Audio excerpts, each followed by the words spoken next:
Allô? Allô? Oui, bonsoir le grand maître Yann. Bonsoir mon Oui, grand oncle. oui. Comment ça va? Ça va très bien chez toi-même? Ça va. Dieu Tu viens, merci. tu as vu mon message tout à l'heure là? Oui, oui, effectivement. Effectivement. D'accord, Oui, ok. oui. Il n'y a pas de Ben, problème. Merci beaucoup. merci beaucoup Il n'y de a, me donner la il parole. y a pas de problème. Je salue tous les intervenants, tous ceux qui sont passés avant moi. Déjà, toi-même, je te dis merci beaucoup. Mhm. Merci vraiment de nous tenir comme ça en haleine tous les jours et surtout avec la meilleure des manières, en nous informant, en nous éduquant et en nous permettant d'éveiller à chaque fois notre esprit afin de pouvoir vraiment faire la part des choses entre le bien et entre le vrai du faux. Mon grand oncle, vraiment, c'est une belle journée, une belle semaine qui commence, une semaine quand même assez loufoque, assez drôle, avec tout ce qu'on a pu entendre et voir ce week-end-là. Et je trouve que c'est bien, ça permet de détendre l'atmosphère de temps en temps. Quand on a un troubadour, un amuseur public qui se fait passer pour un leader d'opinion et Un surtout, savant soit dit, qui se passe. je te jure, Et moi, ça m'a fait tellement rire quand Mamadou Touré a dit l'économie du PPAC.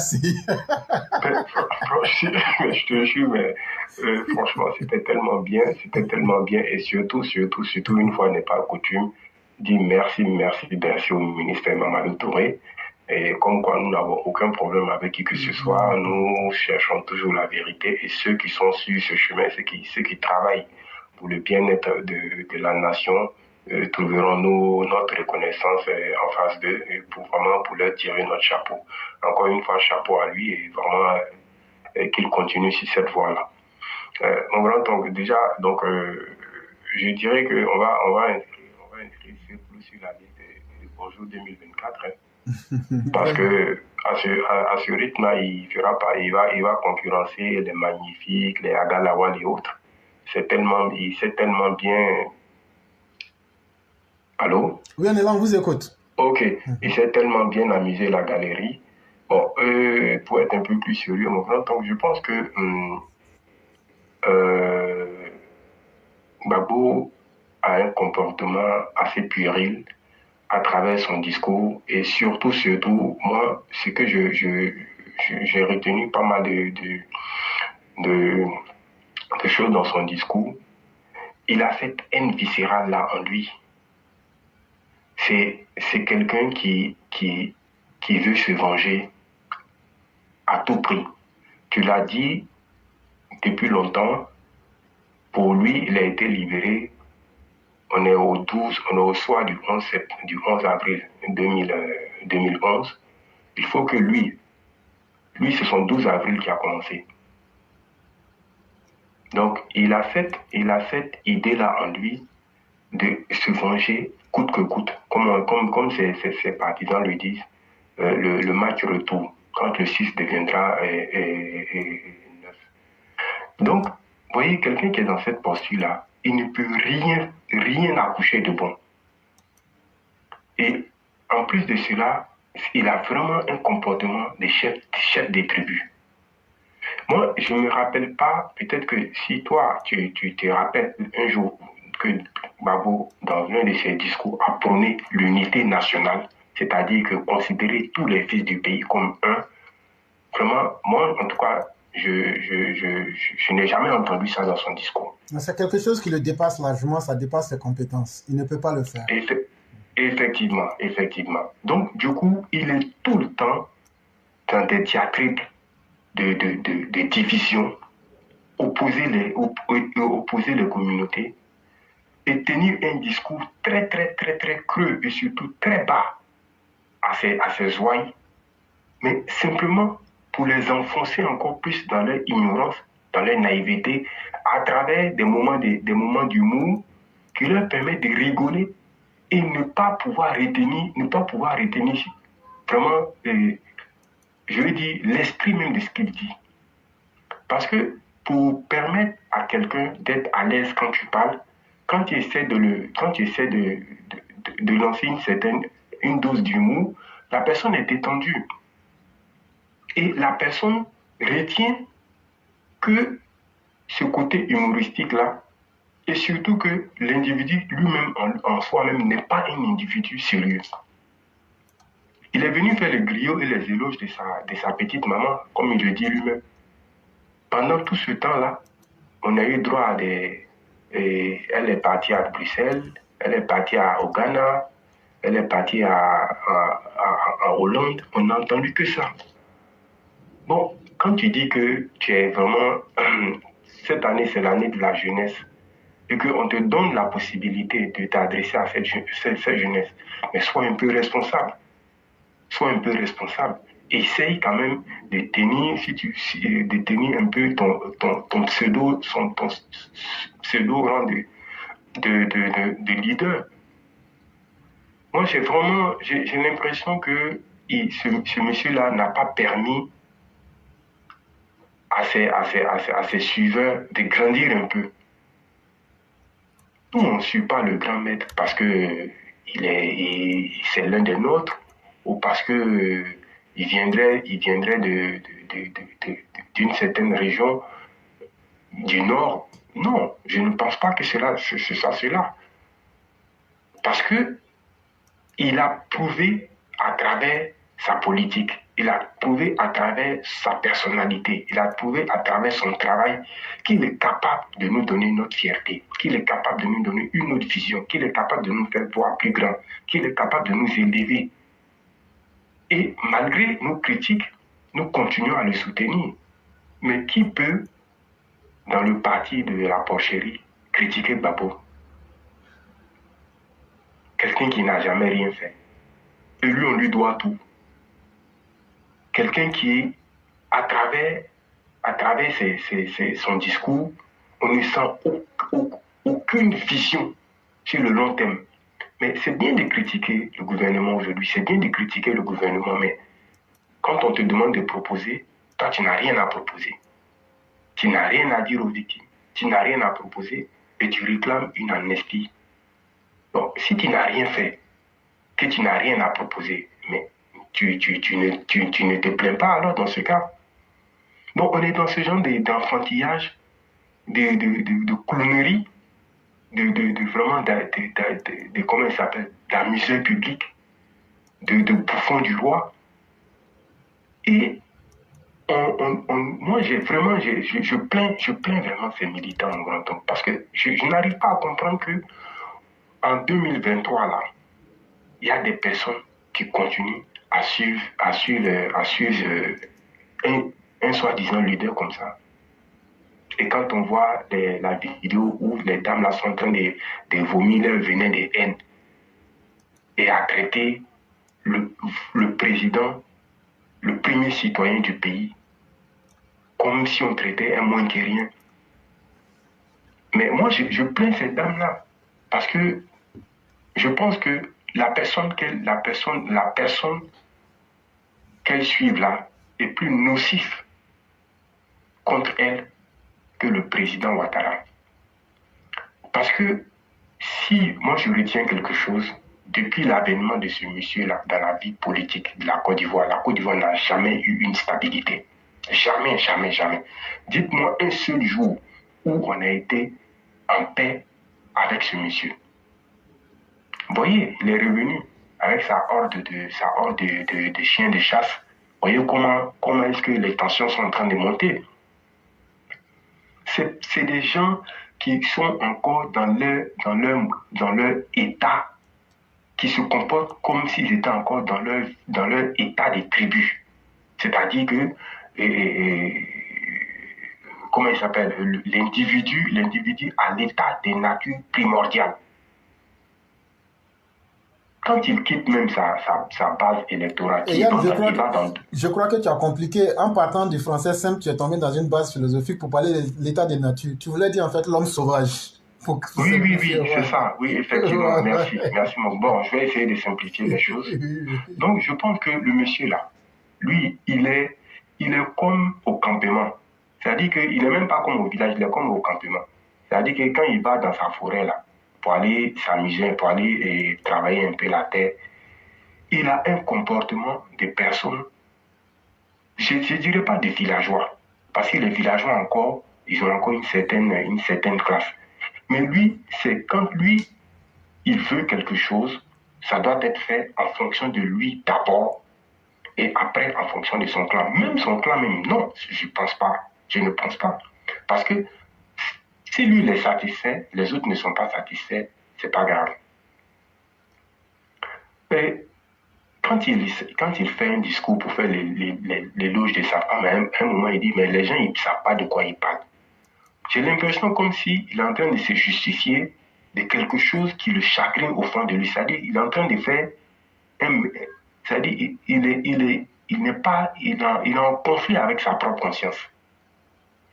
Et mon grand-oncle, si tu as quelque chose à dire là-dessus, je vais juste terminer comme ça pour dire que quand il parle et qu'il essaie de justifier la présence de sa petite femme auprès de lui, j'ai l'impression comme si il essayait de se dédouaner de sa culpabilité vis-à-vis de son passé conjugal, vis-à-vis de son passé familial.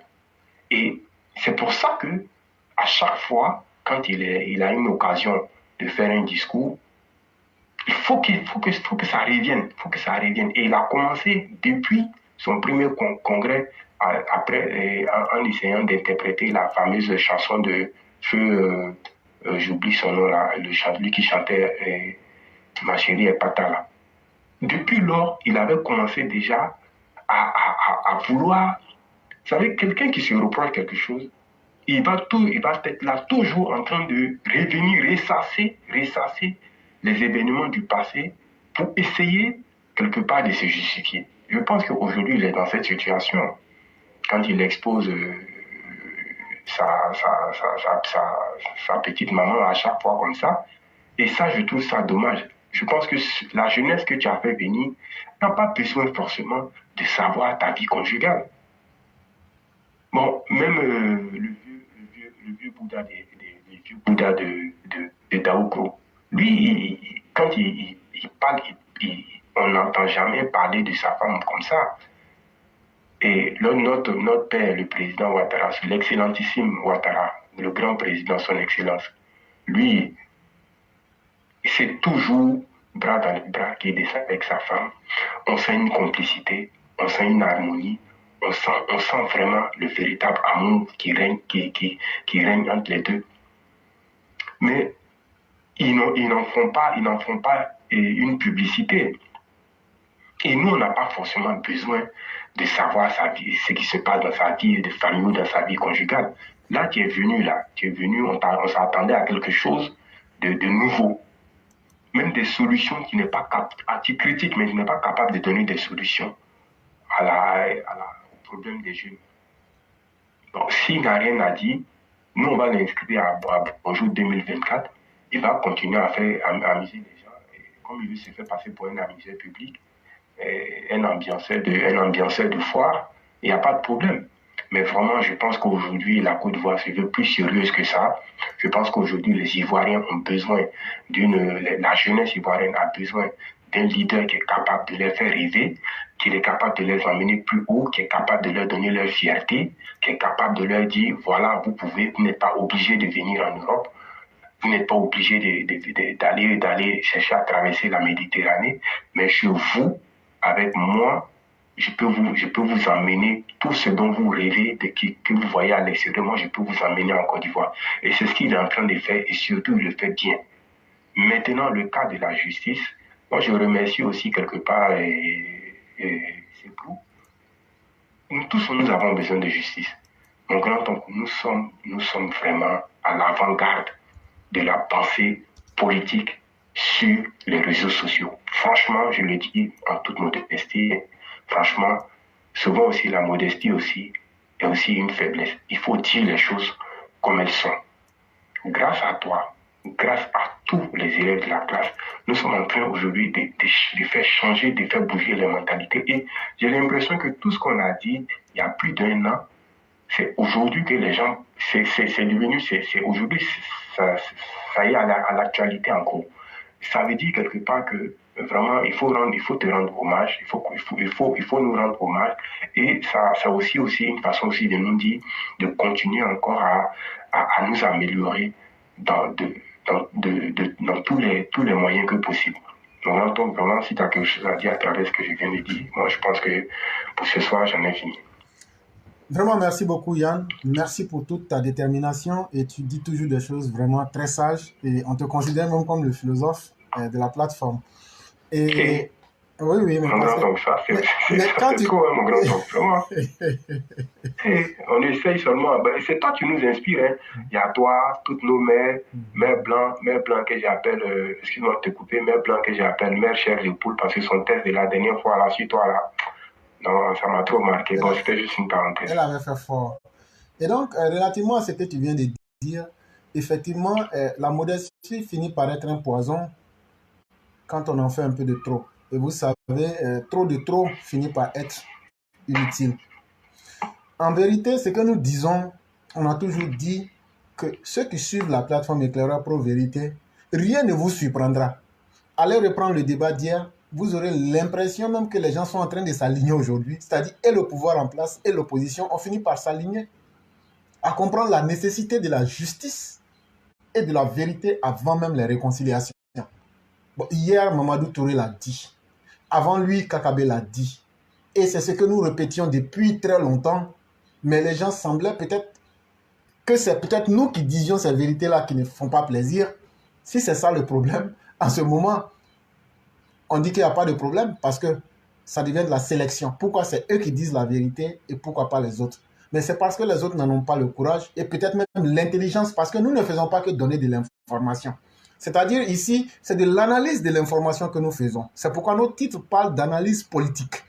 On ne vient pas pour commenter une information et puis dire, bon, je suis content, je ne suis pas content. Mais on vient pour essayer de prendre une information, l'analyser, voir les tenants et les aboutissants et juger ce que ça peut apporter à notre société et essayer de mettre les choses en avance, anticiper. Et donc, c'est une plateforme intellectuelle, c'est une plateforme de production.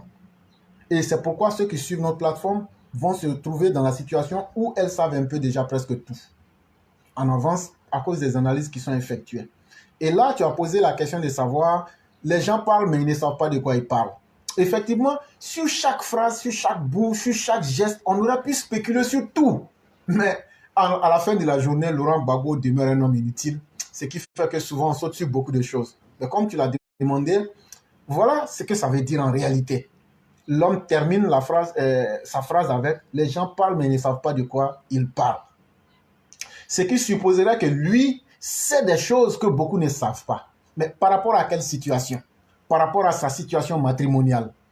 Mais que tu aies une femme qui ait joué sa responsabilité vis-à-vis de toi, Laurent Gbagbo, un homme qui se respecte, ce qui se passe entre un homme et sa femme là, on ne vient pas parler de ça en public. Et donc, ça veut dire que c'est à 77 ans.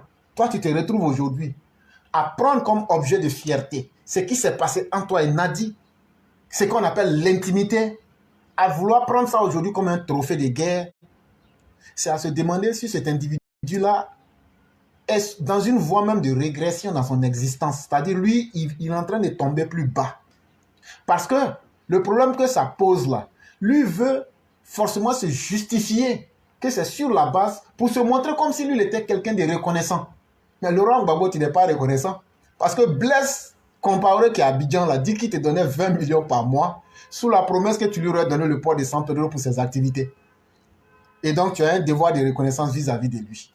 Laurent Gbagbo, Alassane Ouattara, que tu veux faire peindre aujourd'hui en noir. Alassane Ouattara, quand tu étais dans l'opposition, il te donnait de l'argent.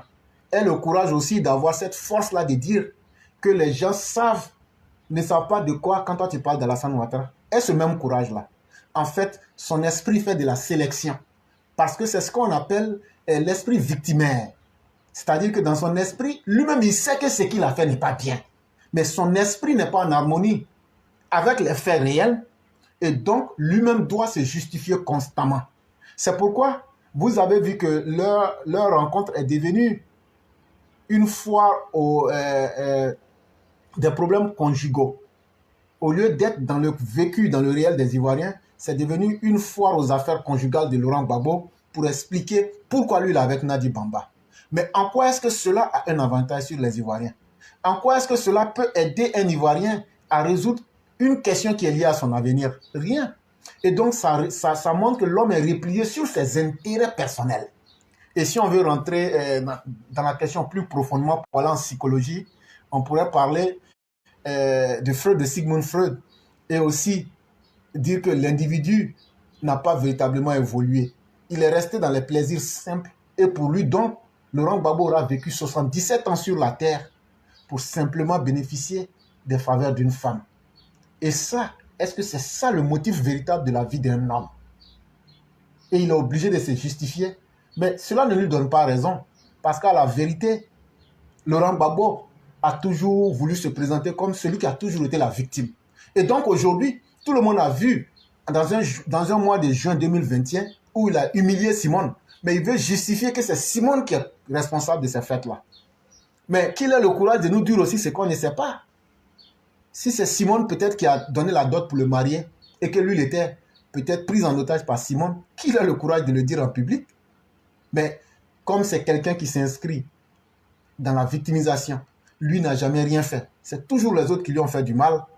C'est comme une barrière mentale qu'il se met pour ne jamais reconnaître le mal qu'il fait aux autres. Et ça, ce genre de personnes-là, il faut les réprimer dans cette manière de faire les choses afin de les exposer au grand jour. Et c'est ce que nous tentons de faire pour dire à la nouvelle génération, regardez ce que Laurent Gbagbo a été, quelqu'un qui n'est même pas capable d'être responsable, de dire « j'ai divorcé d'avec Simone parce que c'était moi l'homme ». Non, non, non, mais il veut encore transférer les blâmes sur la dame pour dire que non, c'est certainement elle qui a été toutes les causes des erreurs. Mais nous, ça ne nous intéresse pas à la fin de la journée et c'est très malheureux. Et c'est comme ça dans des discours inutiles qu'ils entretiennent la masse. C'est-à-dire endormir le peuple, leur dire ce qu'ils veulent entendre, rire, et puis occuper le peuple avec l'inutile. Mais c'est un danger, parce qu'à force de durer dans l'inutile, vous finissez par devenir des poisons pour vous-même, et c'est très dangereux. Vraiment, merci beaucoup, merci infiniment. Merci mon grand-oncle, si je peux me permettre de terminer. Il n'y a pas de problème.